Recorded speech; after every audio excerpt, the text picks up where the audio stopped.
What is a Protestant? A Protestant is someone who used to, not anymore, this is all taken over by high-level Shriner Freemasonry. I don't know of a Protestant church I'd want to go to. But a Protestant used to be someone who protested the papal power and who believed the Bible to be the final authority of faith and practice. Speaking down in Texas, in South Texas, where in a large church, the Masons who were in the church, many of them on the elder board, saw my tape Sunday morning when I was speaking there, and they said, you know, why are we allowing this man into our church? He's criticizing Freemasonry. And most of the elder board were Masons. The Sunday school teachers were Masons. In fact, one of the elders was the worshipful master of the lodge in town. Another one was the supreme potentate of the shrine. And they came to me after the service, and I said, well, you have the books. I said, look up in your own books, in context, what I say. I gave the chapters, of the page numbers. They spent till 4 in the morning Sunday night going through all the documentation in their own Masonic library. They came back Monday and they said, we want you to know, Ron, we all resigned from the lodge last night. And we are seeing this happen all across the country as Masons will peel away the outer wrapping of the package and examine the content of what they're in.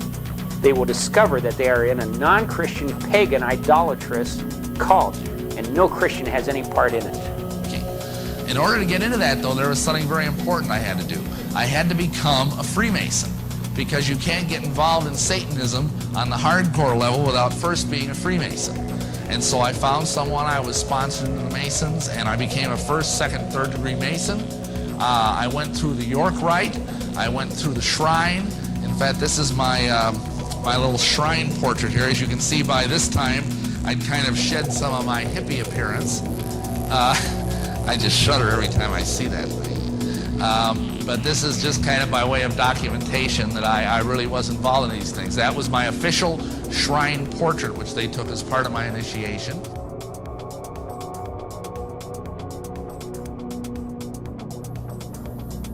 Hello and welcome, everybody. Today we are on September 8th, 2019 on a Sunday, here with Michael and Jörg Listman, and we're going to delve into the 12th chapter of the book, The Great Exodus, or The Time of the End.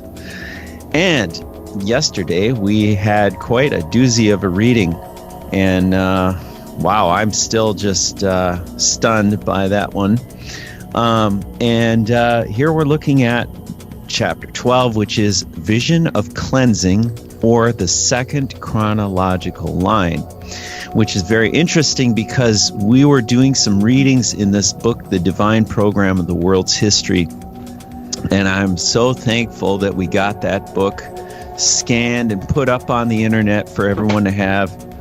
And with Michael and Jörg, where discussions and reading of that book is going to help us in kind of getting a grasp on what James Aiken Wylie is actually talking about here, because it's kind of, what should we say? It's more learned in the Bible, and especially in Protestant learning, and that's something that's been eradicated here for quite a while, and it's been kind of a struggle just to get that information a little bit proper, you know, get it straight, get it thoroughly understood in the head.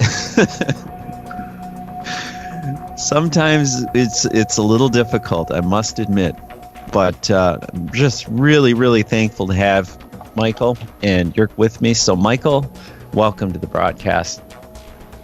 Yeah, hi Bret, thanks for having me. And I'm also looking forward to another broadcast. And of course, I'm looking forward to more knowledge, because I think that these little books are very profound in their knowledge.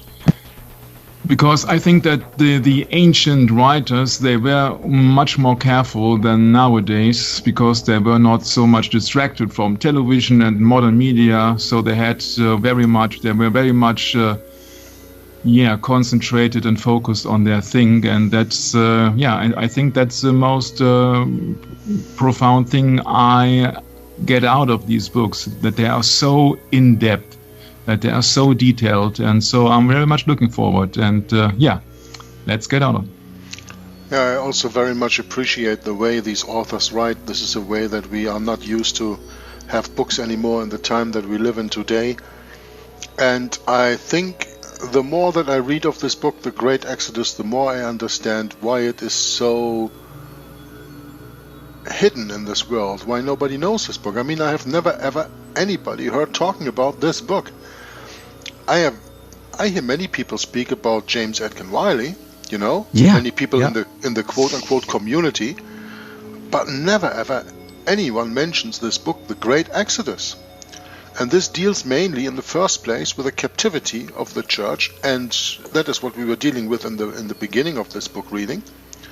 And now we are still coming to the close of the end of the captivity, and when is the Great Exodus going to be, and where in the Bible is that foretold? And we are dealing, I think, with the last chapter of this first part of the book before we enter into the next part of the book. And it is so interesting, I couldn't help but read a few pages in advance. And I don't want to deprive you of the wonderful experience of reading that book with us today. Well, if it opens, please, thank you. Some technical issues here. Yeah, I have a few PDFs open because I have to do some other readings today, later on today. So I think this chapter 12, let me just check in the beginning of the book, is the end of this first part, that is the bondage. Yeah? No, it's not. There are still a few chapters to come, chapter 13 and chapter 14, and then we go into part 2, the Exodus. So we are still in laying the groundstone of the whole book, the bondage. Yeah?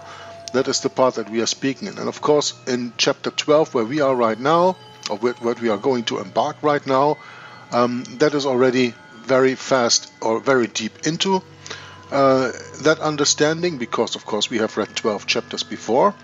And I must say, this book is not an easy read, certainly not for me.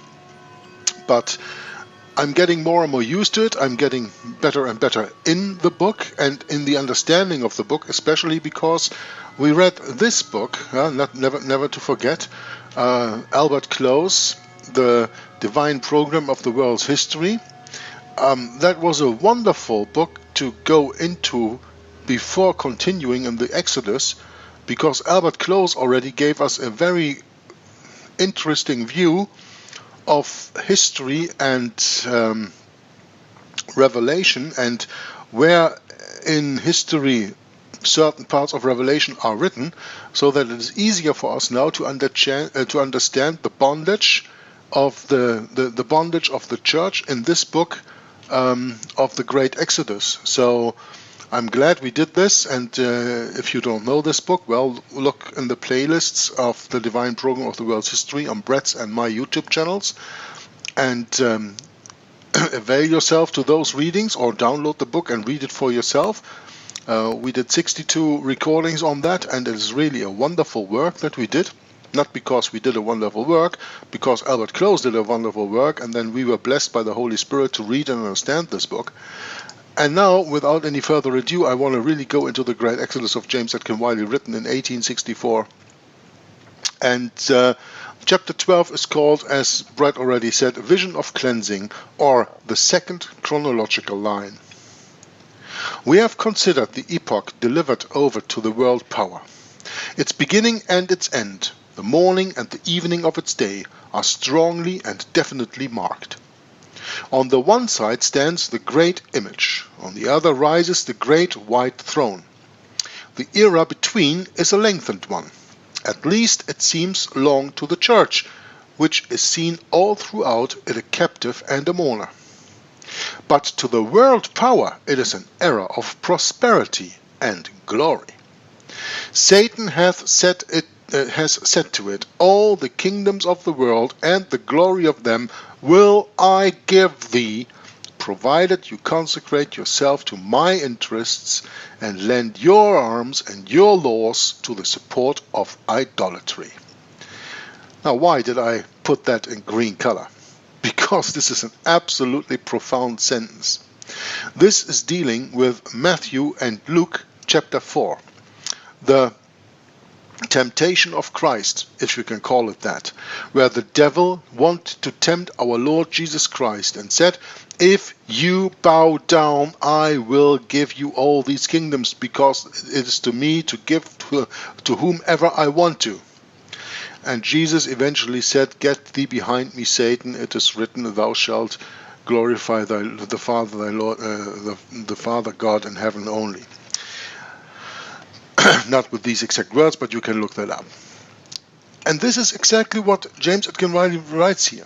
Satan hath said to it, to what? To the world, to the kingdoms of the world that we live in today, the Antichrist system, that we wake up in daily, again and again and again. He has said to it, all the kingdoms of the world and the glory of them will I give thee. Who? Yeah. Man. I will give it to you, man, provided you consecrate yourself to my interests and lend your arms and your laws to the support of idolatry. All the laws that are in our countries are laws made to fit the support of idolatry, aren't they? Whether we are living in quote-unquote Protestant America or quote-unquote Protestant Germany, or wherever we are living in this world, all our laws are in support of idolatry. Maybe not that quote-unquote out in the open for everybody to see, maybe a little bit hidden here and there, but eventually all the nations fall down and worship the image, worship the idol, right? Exactly as in Daniel it is said in Daniel chapter 3, when Nebuchadnezzar raised up that golden statue and ordered everyone at the sound of the flute and other instruments to fall down and worship the image. That's exactly the world that we live in today. To the world power it is an era of prosperity, but to the church it is a time of bondage. We are captive, and the church is a mourner for what has been happened of it, because it has been taken captive by Satan. I mean, I could probably go on for another hour about the sentence, but maybe I want to give some edification to hear it from Michael and from Bret about what they have to say about this sentence, because this, to me, up to now, reading this book, is the most profound sentence in the book that I found so far. At least that's my opinion. What's yours, brothers? I think that's a confirmation, yeah. I think it's as simple a confirmation. I cannot argue about it, actually. Well, I didn't ask to argue. I asked to, maybe you can give me your point of view if you see it the same way that I see it, and the same way that James Atkin Wylie sees it. Because really, you, Michael, are the one who is a big proponent of Luke chapter 4. Yeah. You love to read that, you love to cite that. Yeah. And I think when as soon as you read this sentence, all kingdom has said to it, all the kingdoms of the world and the glory of them will I give thee. When you read this, Luke chapter 4 must pop up in your mind immediately, doesn't it? Yeah, that's why I cannot argue. I can confirm it, because it's just the same thing that I'm always citing. You see that it's just so blatantly obvious that Satan has been given the power of this material world to prove mankind. If mankind will to test mankind, you say. To test mankind. If mankind is really in a spiritual way moving towards God or towards the material thing, which belongs to Satan. So the more you get into the material world and you like to hail all material things and cars and houses and jewelry and this and that, you're a victim of Satan, obviously. How about Madonna singing "Material Girl"? Yeah, and also she was equipped with diamonds. She was equipped with diamonds. Yeah, that's right. Yeah, she was in I think in purple or red and purple, the colors of sin, and she was equipped with diamonds. Definitely, she was looking like Marilyn Monroe, yeah. Mm-hmm. And so the devil taking Jesus up into an high mountain, shewed unto him all the kingdoms of the world in a moment of time, and said to him, all this power I will give thee, and the glory of them. So what's the glory? The glory is the things that the eyes can see and the eyes would like to have, and it's so pleasant for the eyes and all the material things, but the material things don't last. They will not last. And as far as I'm concerned, my body also won't last. And so it's all futile. It's all just like Kansas, like the group Kansas just sang, dust in the wind. It's just all dust in the wind. So the only thing you can say for the next life, for the eternal life, is your soul, which is not material. So I don't care about any materialistic things in this world because they don't last. And that's the point that Satan cannot argue against, because the only thing he can offer is material goods. I also find it interesting, the last part of the sentence where it says, and lend your arms and your laws to the support of idolatry. Lend your arms, from that I understand your military. You know, the force, the physical force that you have, and the laws to the support of idolatry. So that means, like the Roman Catholic Church says, you know, convert or die. Whether you're with us and you worship Satan, or you're going to die. And when you're going to die, that is experiencing the arms, meaning the military or the physical force of the papacy, of the Antichrist, or you bow down to the laws and support idolatry, as Satan says here. I mean, this is such a profound sentence. Really, it's this to me is the sentence of the book, at least up to now, because we still have a few pages to go. No doubt. The era between. Yeah, the era between is a lengthened one. At least it seems long to the church, which is seen all throughout it, a captive and mourner. Okay, so we're all just downtrodden. Well, why are we downtrodden? Because we're providing a consecration to the interests of Satan and his laws to the support of idolatry. I mean, is this the mark of the beast? That's a good question. I think it is. That's just my take on it, but that's what this couple sentences is alluding to me. This is like, okay, well, if you want to bow down and worship the image, then you're giving all of your power and you're giving your glory to Satan, who is ruling over this world with a rod of Roman iron. Yeah, I think this the sentence reflects the suffering the church undergoes, because the church separates itself from the world, and the world lends its arms and laws to the papacy in support of idolatry. I just need to make this comment. Yesterday, set the record straight.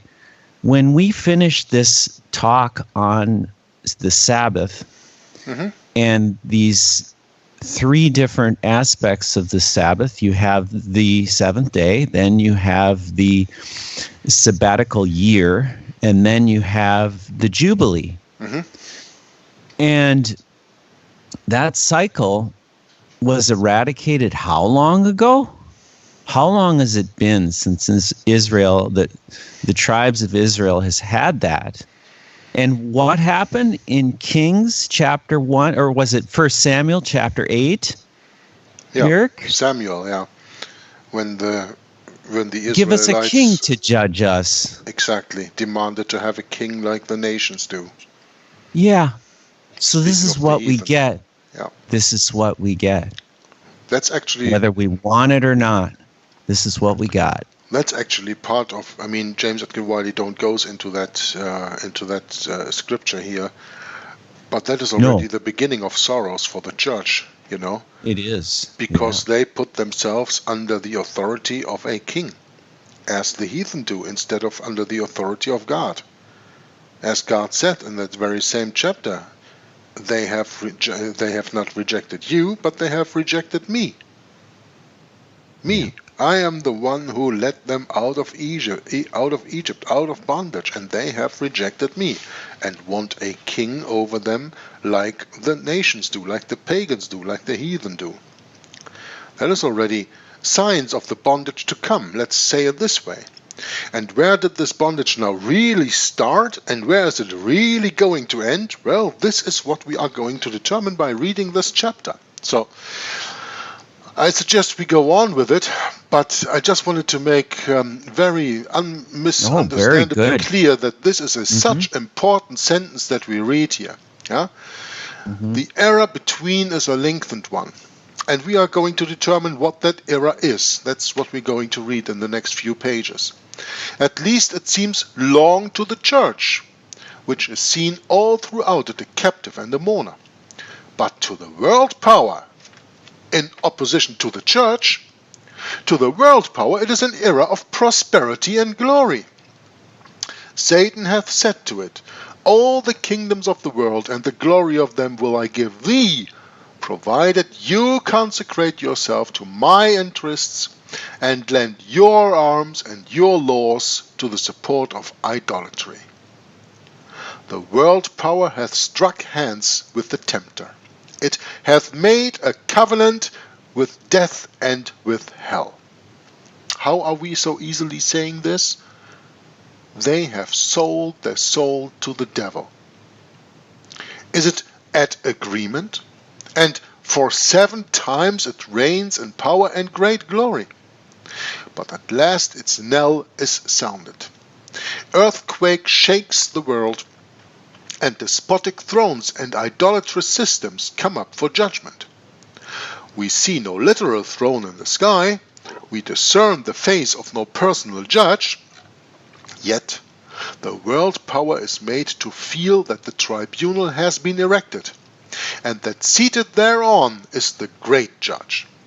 His voice is heard from amid the clouds and darkness that veil his throne, and his arm is seen in the great acts of judgment by which the thrones of the world power are cast down and their dominion taken away. That epoch, we have shown, began with the captivity of the 10 tribes and ended at the outbreak of the French Revolution. We now proceed to trace the convergence of all the chronological lines of prophecy on the era of 1792. There are 3, and only 3, great chronological lines in prophecy. Each one has a different starting point, but they all terminate together. Now that's interesting, right? Each one has a different starting point, but all terminate together. The first and longest line is the 7 times. We may term it the trunk line of prophecy. It runs on for 25 centuries and 20 years and embraces the entire period of the domination of idolatry. The second longest line is the 2,300 years of the vision of cleansing. Now here it is going to become interesting, because we are dealing with the 2,300 year prophecy of Daniel chapter 8 verse 14 that the Seventh-day Adventists misuse for their purpose of 1844. And I guess we are going to learn again something else, as we learned with the book of Albert Close, The Divine Program of the World's History, where we mentioned that already before, where we learned about the Edict of Toleration from 1844 that led to the downfall of the Ottoman Empire between 1844 and 1919. And here we are going to learn another interpretation of that, and that makes it so interesting. There's not one right interpretation as long as we are in the flesh, just reading the book and aren't perfect as God is. But there are many interpretations of those, and it is on us to discern what is the one that makes the most sense. And the farther that we go into history, the more interesting it's going to be to watch the one or the other line, to watch the one or the other term, and to see when did this start. Well, that's what the author says very clearly. They all have different starting points, but the end point is the same. So that means that the 7 times 2,520 years, the 2,300 times of Daniel chapter 8 verse 14, and the 3.5 years, 42 months, 1,203 score day years, all end at the same moment. This is what the author says here. There are 3 and only 3 great chronological lines in prophecy. Each has a different starting point. So the 1260-day year prophecy of the reign of Antichrist, of course, has not the same beginning as has the 2520, but the ending point is the same. This is what the author tells us, and this is, wow, interesting. So the first and longest line is the 7 times. We may term it the trunk line of prophecy. It runs on for 25 centuries and 20 years and embraces the entire period of the domination of idolatry. Now the second largest line is the 2,300 years of the vision of cleansing. When will the how is it said there in Daniel 8:14? When will the be cleansed? What is the word that uses there? Oh boy, let's look it up here. Yeah, I have Daniel open here, but it's Daniel 8:14. So it says the sanctuary. That was the point. When will the sanctuary be cleansed? That is the question. Yeah.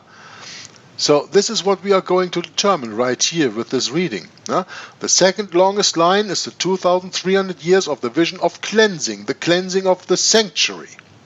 And the third line is the times, and the dividing of time, or 42 months, or 1,203 score years of John, embracing the period of the reign of Antichrist. All these lines have, as we have just said, a common termination. A different beginning, but a common termination. And that termination marks the close of the reign of idolatry. While they are running on, the idolatrous world power is supreme and dominant. But when they terminate, his domination is taken away, but not as yet his existence. There's a big difference. His domination is taken away, but not yet his existence. We shall now show that they all terminate at one and the same time, the point of common termination or convergence being the French Revolution. We turn now to the 8th chapter of Daniel. In that chapter we have the record of a vision which Daniel saw in the 3rd year of the reign of Belshazzar. The vision is substantially the same with that of the image and of the 4 beasts, only it begins with the 2nd kingdom and gives great prominence to the 4th kingdom, presenting it under new aspects and modifications. Daniel's visions are all within the great historic line. They never once turn aside to notice any other confederacy, whether political or ecclesiastical, which lies off the great highway of prophecy.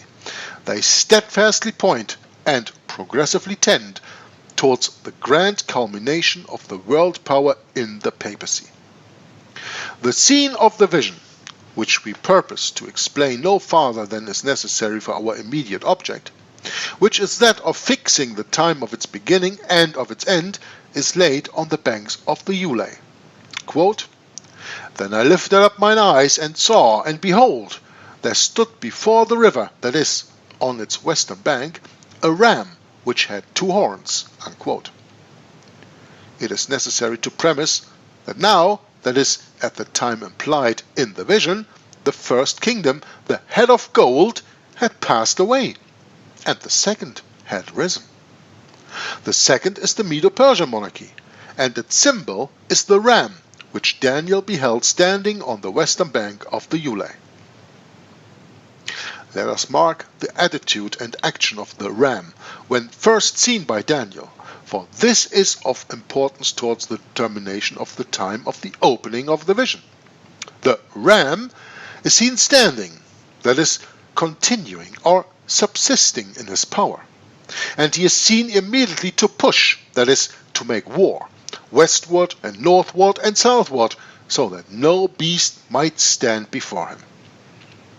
The Medo-Persian Empire is seen at the opening of the vision prosperous and stable, carrying its arms and its victories in 3 several directions, and by its conquests gaining yet greater glory and power. So much the opening symbol makes manifest. Now we read on. The Medo-Persian power passes away, and the third monarchy, the Macedonian or Greek, stands up in its room.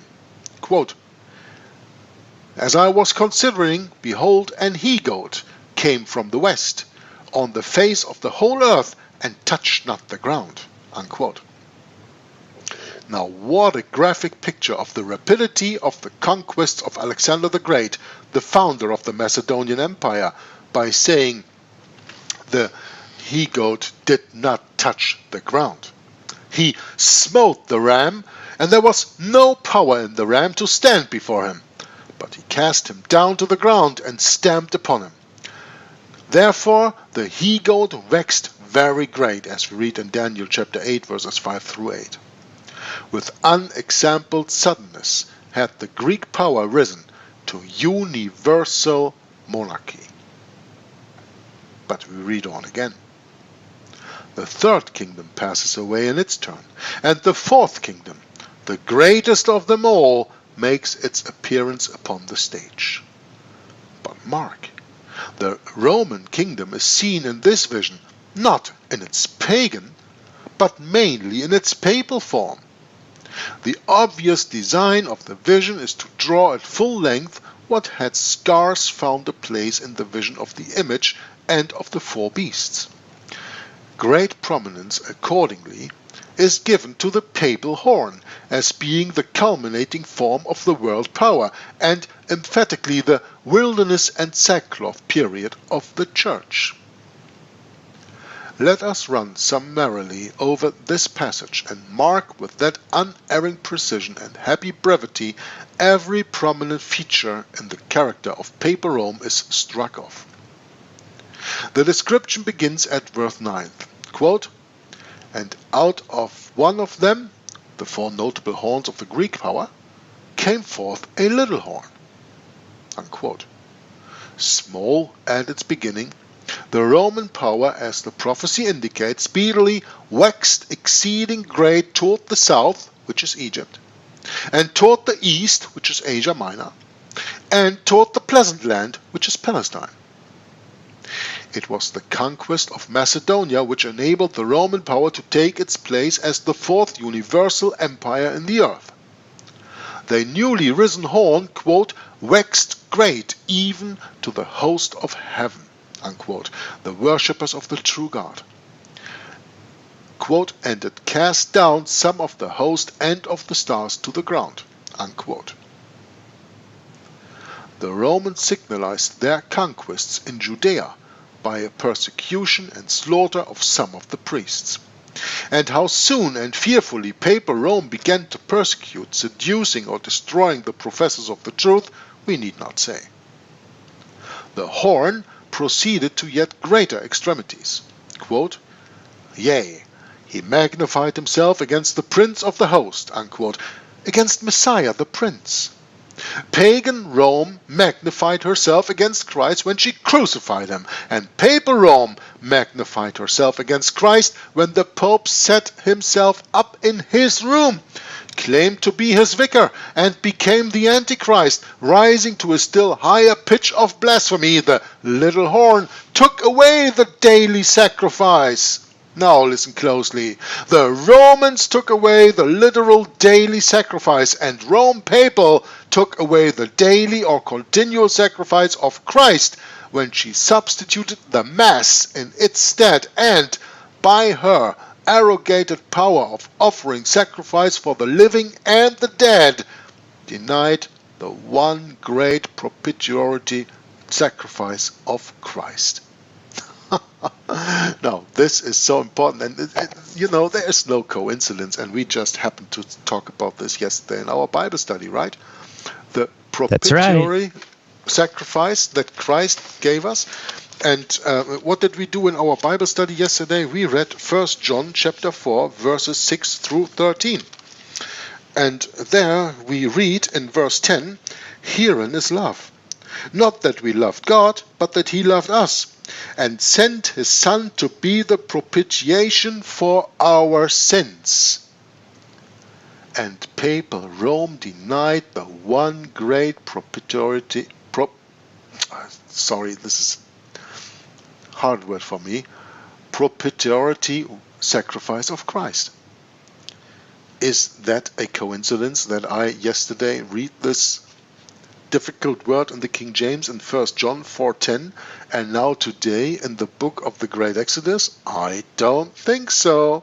I think this is for the Holy Spirit to make a point and to once again manifest even more, even harder, that the papacy is, was and always will be the biblical, historical and prophetic Antichrist. What do you guys think?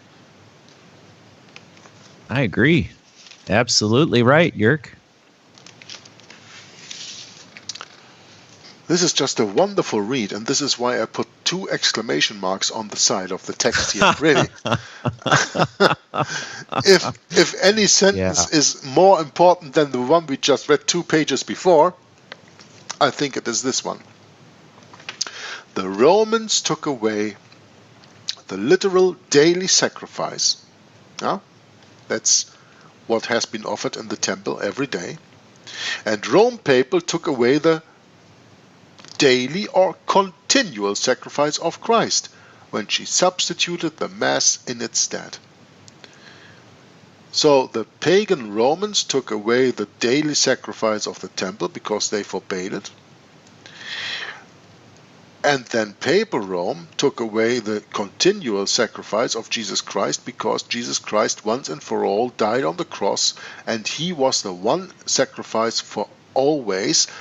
And Rome, papal Rome, takes that away because they substituted that sacrifice of Jesus Christ in the Roman Catholic Mass and sacrificed Jesus all over again in the quote-unquote Jesus cookie, the host, the Eucharist, in the Mass with their devilish dogma of transubstantiation.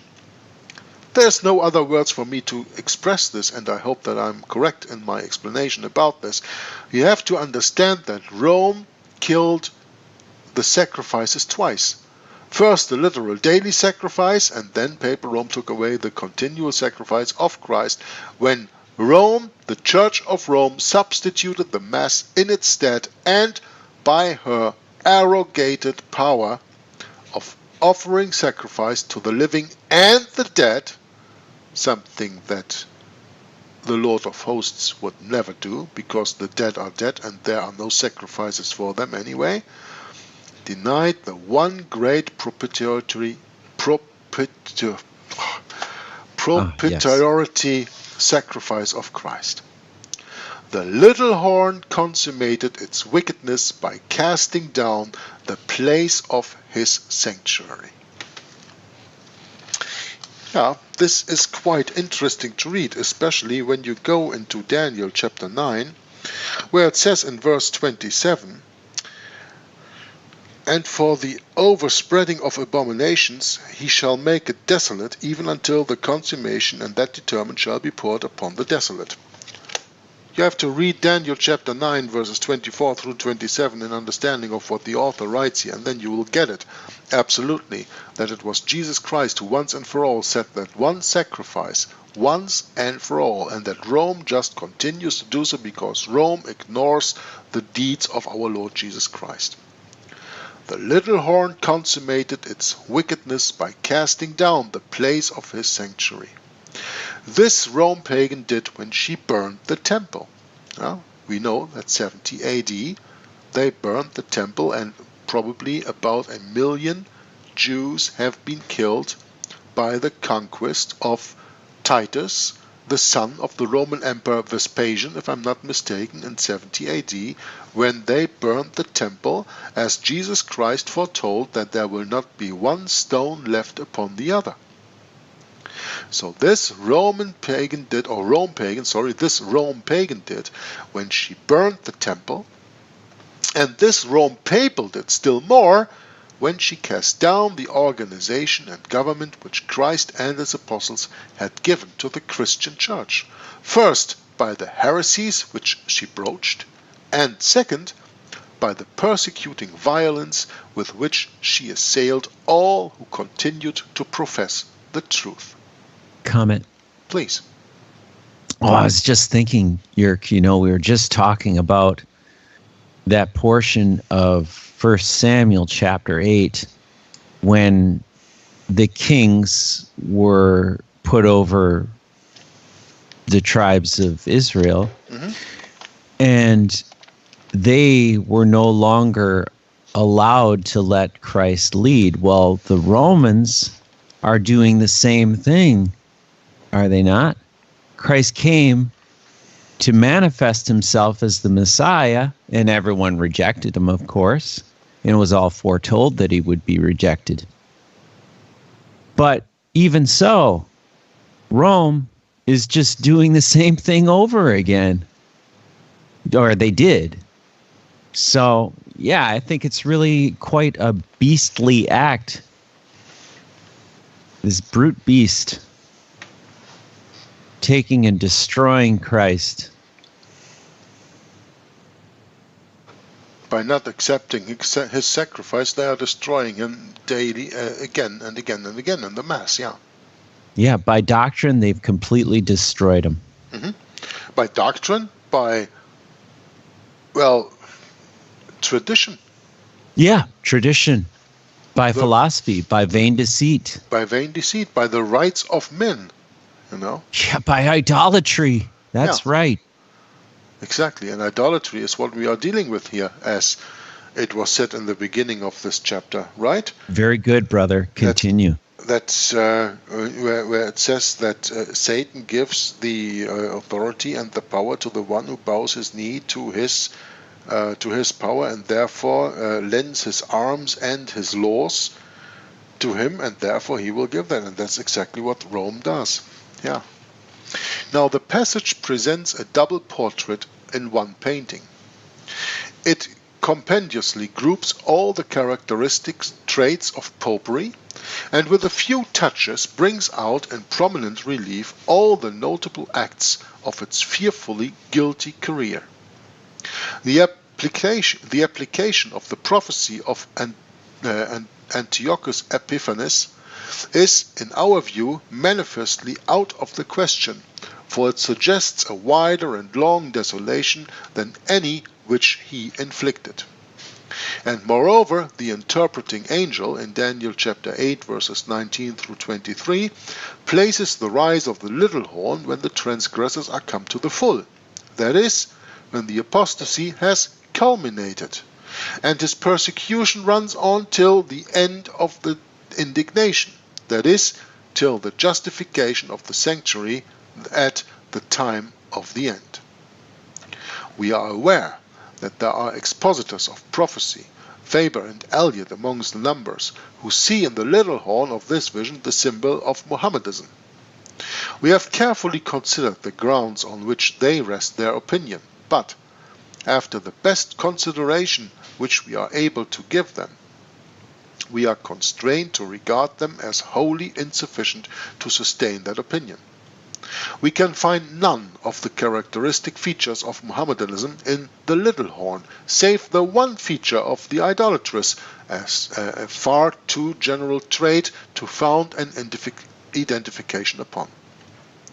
Whatever system it be that prophecy describes, it seizes upon the essential features of that system, on those features that are peculiar to it and to no other, and stamps the likeness of the system with an impress too sharp and truthful as to leave no possibility of mistaking it. But where are the essential features of the Mohammedan power in this vision? If it was meant that Mohammedanism should be seen in the little horn, then has prophecy in this instance forgotten its happy art, and failed to paint the very likeness of the system it was predicting.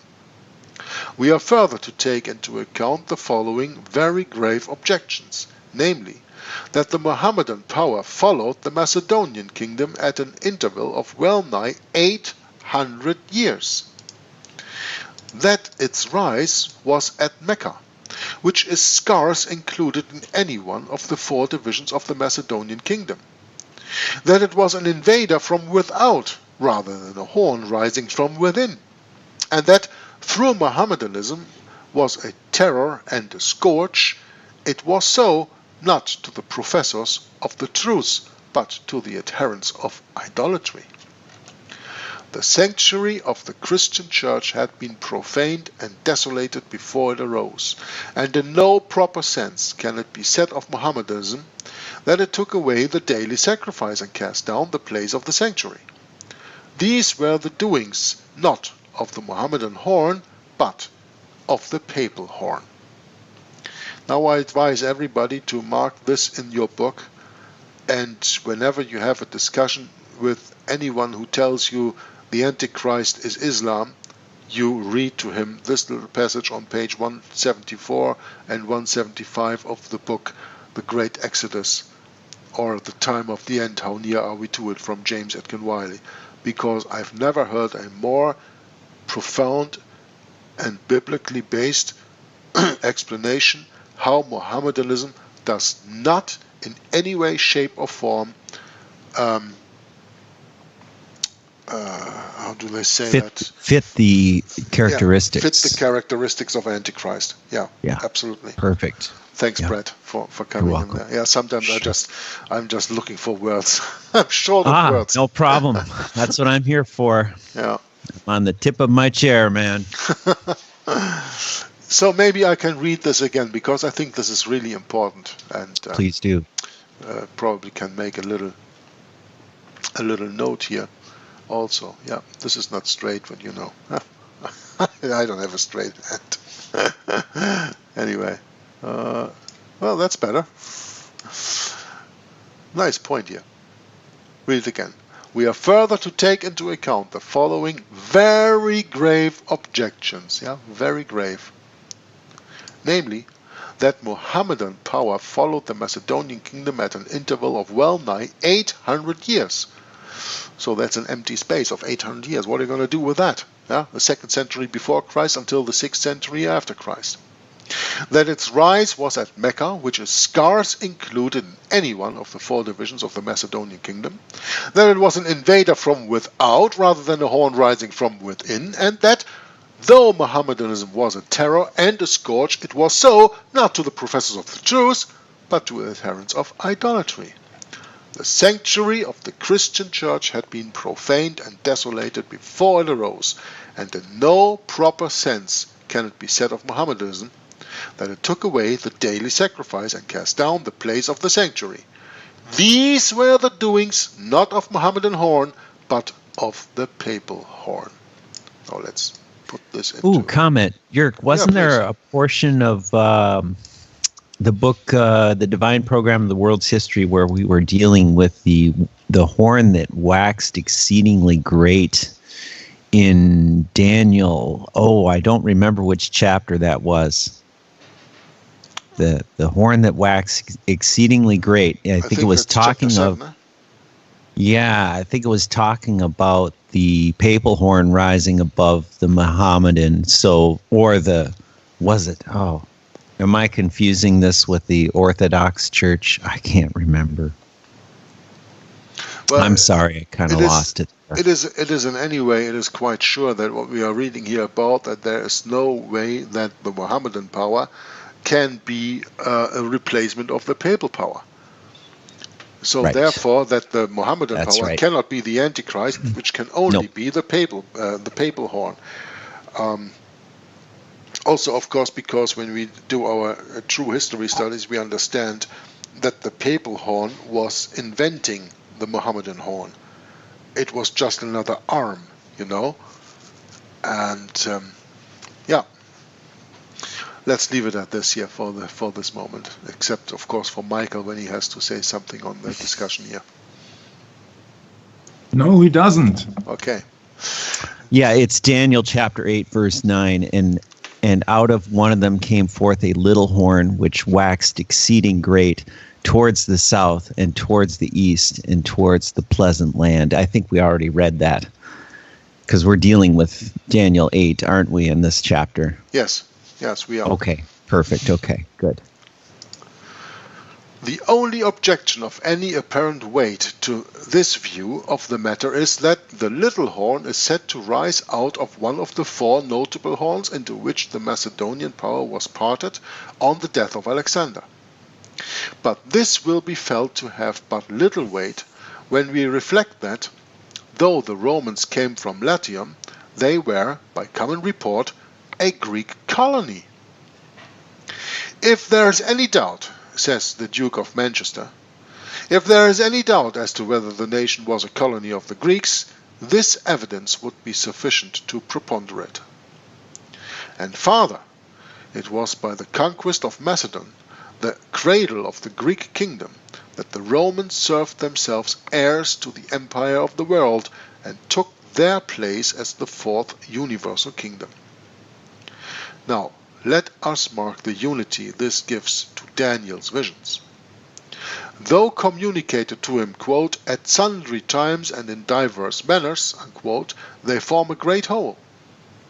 In his prophetic perspective is beheld only one system, and that system is seen growing ever stronger in its political organization and rising ever higher in its blasphemous development, till at last it culminates in a power that magnifies itself against the Prince of the host, takes away the perpetual sacrifice, casts down the place of the sanctuary, and shows himself as God sitting in the temple of God.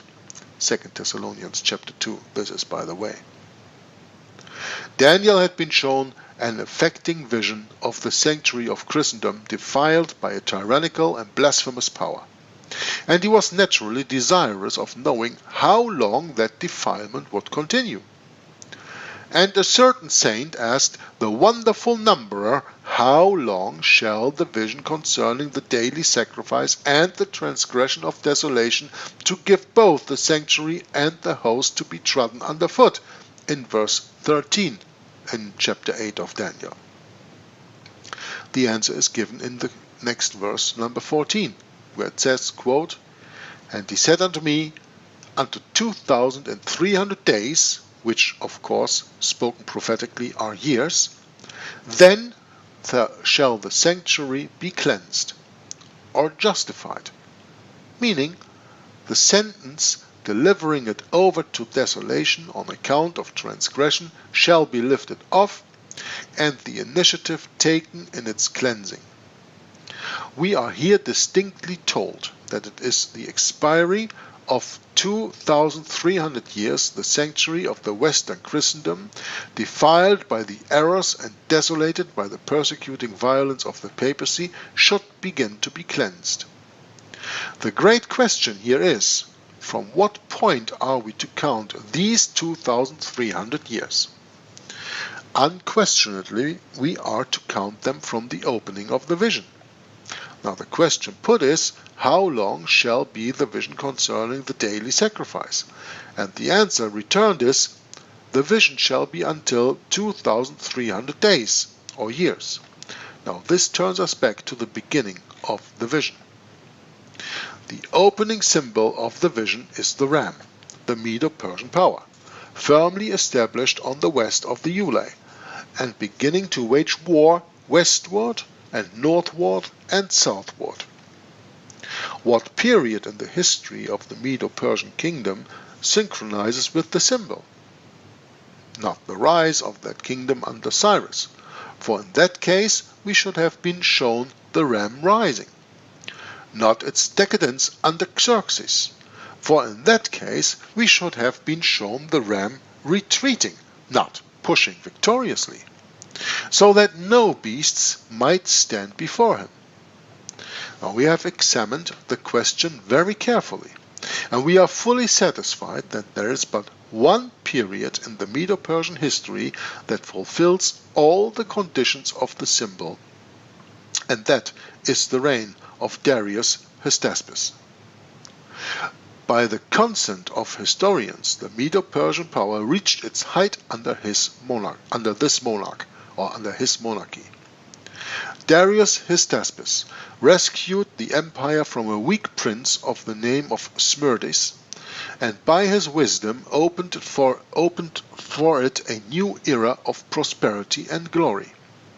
He was equally distinguished as a legislator and as a warrior. The internal arrangements of his 127 provinces he remodeled and perfected. The boundaries of his empire he extended far beyond the limits at which Cyrus and Cambyses had left them.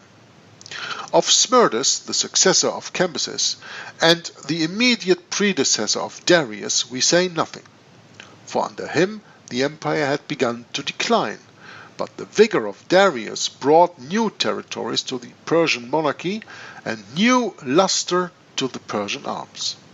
And, what is much to our point, these acquisitions of territory were in the precise directions indicated in the prophecy, to the west, to the north, and to the south.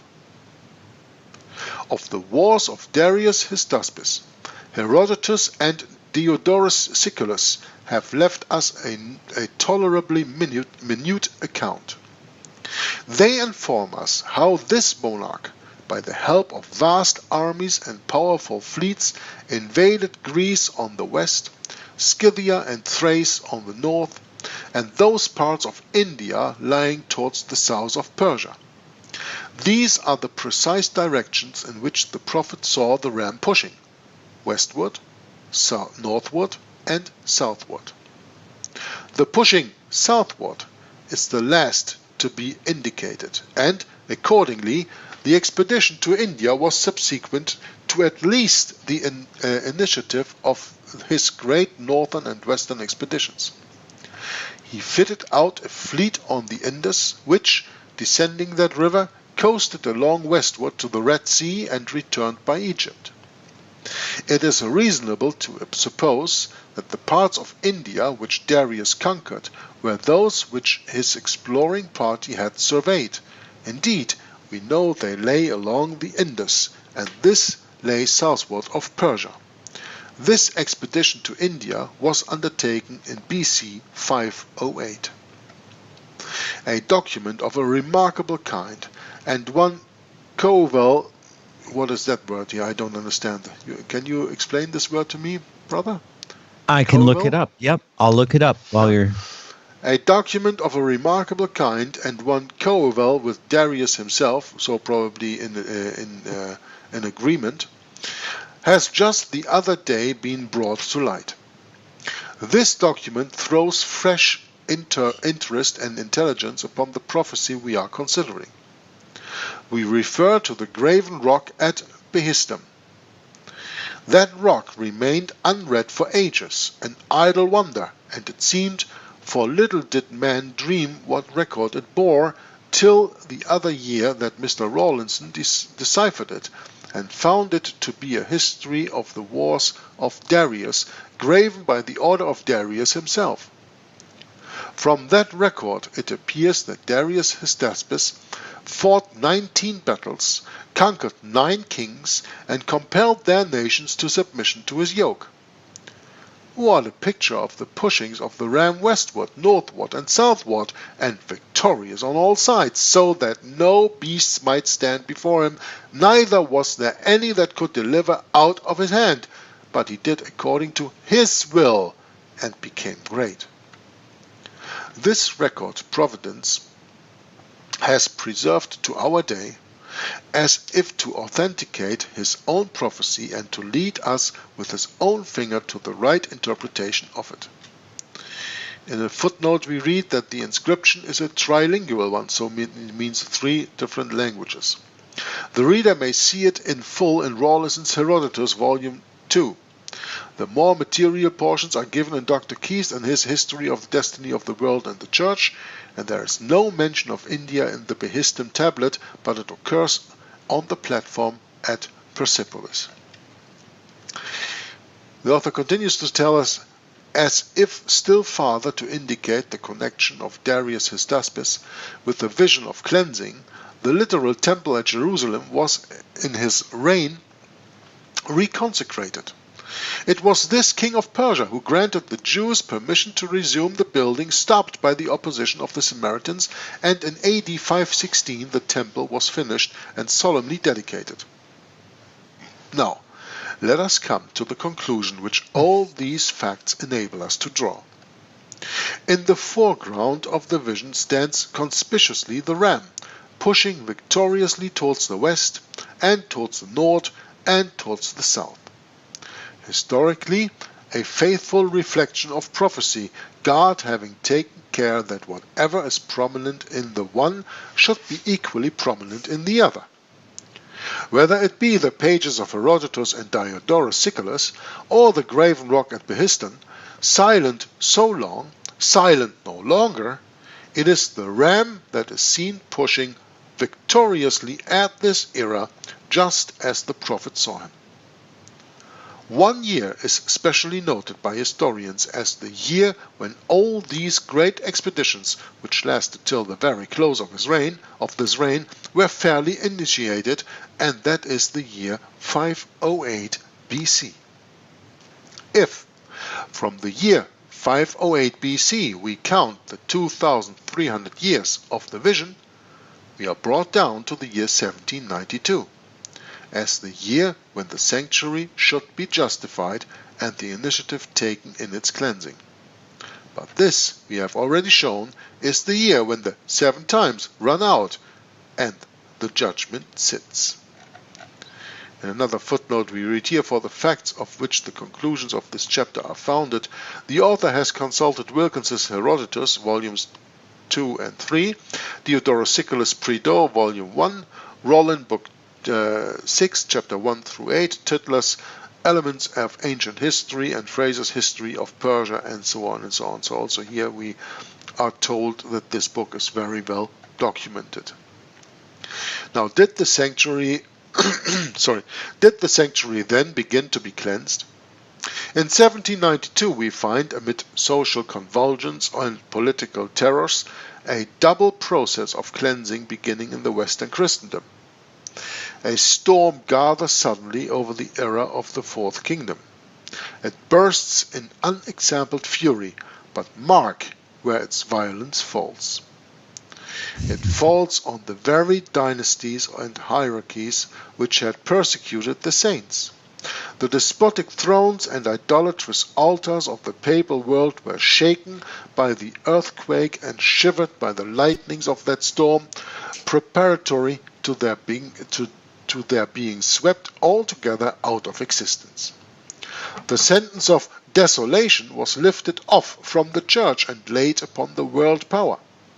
The desolating agent began itself to be made desolate. Contemporaneously with this process of destruction, we can trace a process of re-edification. At this era were founded those great evangelistic institutions in Britain and in America, which have ever since been carrying the Bible and the Gospel to every accessible part of the continent of Europe and to the world. The same hour that saw the armies of the Revolution go forth to inflict upon the papal nations the ravages of war, saw also the first missionaries go forth to preach the gospel of peace to the nations. I think I remember that was about the time that we speak here. That was the time of the beginning of the Bible. What is it called? Bible societies, right? That was the beginning of the 19th century. I think that was right. Mm-hmm. What we learned in Albert Close's book. The same wild winds that swept away the abominations of Christendom made a way for the light to shine again into that sanctuary, which popish error, and terror by the way, had so long darkened, and popish violence had trampled underfoot. Thus, Amid the dark clouds of judgment, and a spiritual temple was seen to rise, beauteous and fair, upon the old foundations. Quote, "They shall build the old wastes. They shall raise up the former desolations, and they shall repair the waste cities, the desolations of many generations." Unquote. And this is the end of chapter 12. I'm glad we got through it, but I have a little suspicion that we will be in need of rereading a part of this maybe next time. After reading this a first time, maybe a second time, to get a better understanding of this very important part of the chapter that we just wrote in this book. I, for my part, will give it to my brothers Michael and Bret to close the broadcast and see if next time maybe we are going to get back into this, because I think this is just one quick comment before you get to this. You can comment directly. The point is that I think that some things you have to read twice for a real good understanding, and I don't think that we got the full understanding of it with this first unprepared reading. Neither me nor my brothers who are with me in this reading here. So therefore I suggest that we probably take some time studying this before we do our next broadcast, because this book of James Atkin Wylie really is deep into the subject, I can tell you that. And I don't want to lose anything, because I don't want to run over things, and I think we have to study this a little bit deeper. But now I will leave it to my brothers Michael and Bret for their last comment, please. Oh, I just wanted to quick say that word, coeval, Coeval, and page 180 on the, what is it, the second paragraph there, a document of a remarkable kind, one coeval with Darius himself. Coeval means of the same age. Oh, of the same age. Yeah, so that's really that's an interesting term. That's what I just love about these old book readings, is we're uncovering some of these old words that have been lost, on what page? Not used anymore. Page 180, I believe it is, of the book. 178 of the book. I'm sorry. Page 178. The bottom, second paragraph. Yeah, I thought it was more in the beginning of the page, yeah. You see it? No.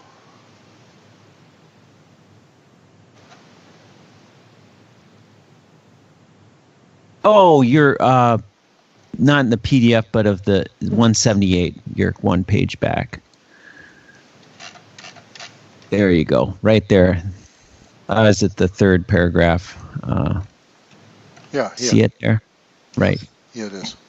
Coeval. So what does it mean? It means of the same age. So a document of a remarkable kind, and one coeval with Darius himself, has just the other day been brought to light. So of the same age, as old as the one of Darius himself. Yeah. Okay, that gives an understanding to that. Good. Then I'll leave it up to you two for some closing remarks. Michael, should I go ahead, or do you want to go first? I'm just on one short comment, because I'm really thinking about the term with the Mohammedism. So I think that the sentence that Jörg has read, that it's all about the papal homes and not of the Islamic people.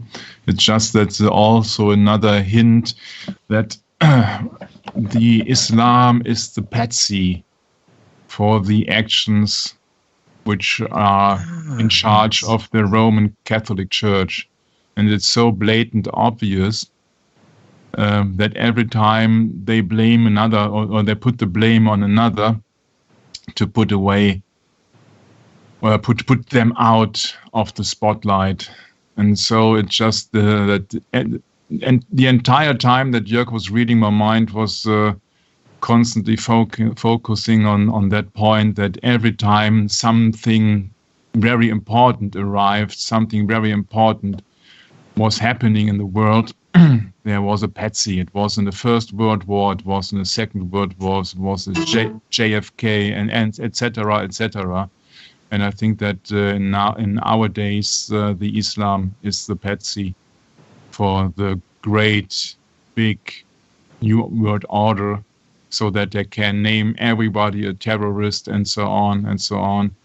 And you see that keeping in charge that there was another video from a university, I think, where a highly decorated Marine general, Georgetown University, was speaking that fundamentalists are a threat and have to be eliminated. And he was not only speaking of Muslim, but also of Jewish and Christian fundamentalists. Yeah, and that kept me busy during the reading this time. And that's that is in the video. Georgetown University, The Devil's Playground, on Hour of the Truth. There you can find that one. Yeah, that's correct, and that's my 2 cents. Thank you, Michael. Yeah, it's really, boy, I mean, this book, along with the other one we just finished, the Divine Program of the World's History, I just can't help but think of, the storm that we were reading about just now in page 180 here of this book. So page 180, the bottom paragraph reads, "Did the sanctuary begin to be cleansed? In 1792, we find amid social convulsions and political terrors, a double process of cleansing, a double process of cleansing in the Western Christendom." So to me, this just rings a serious bell back to the book, The Divine Program of the World's History, where in one of the pages there, I don't have that book in front of me, it's out in my truck right now, it speaks of France being the storm center of Europe. I put that as a title to one of our videos. And it makes a lot of sense to me. So, yeah, wonderful reading, Jörg. Thank you very much. And thank you, Michael, for joining us. And really looking forward to digging back into this chapter and going through it again. So, with that, I guess that wraps it up. And we'll catch up with everyone next time. God bless and bye-bye.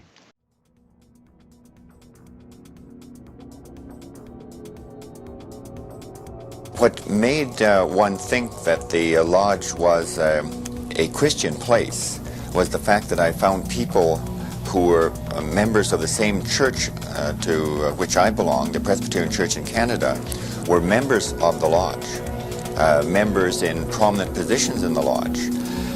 And the fact that these members in their rituals used quotations from Scripture sort of doubly made one think that it was okay. Speaking to the head potentate of the shrine in Minneapolis, where I'm from, he called me up one day and he had heard my tape on Masonry. He says, "How dare you say that Masonry is not Christian?" He says, "I'm a deacon in my church. I teach Sunday school in my church." He says, "I'm a good Christian."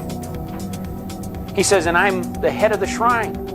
How can you say I'm not a Christian?" Masons love to infiltrate organizations. I mean, they've infiltrated the major religions in this country to where we went to a church in Upperville, Virginia for a while, and after the pastor learned that I was doing this book, he came out and said, "Yeah, I was a Mason."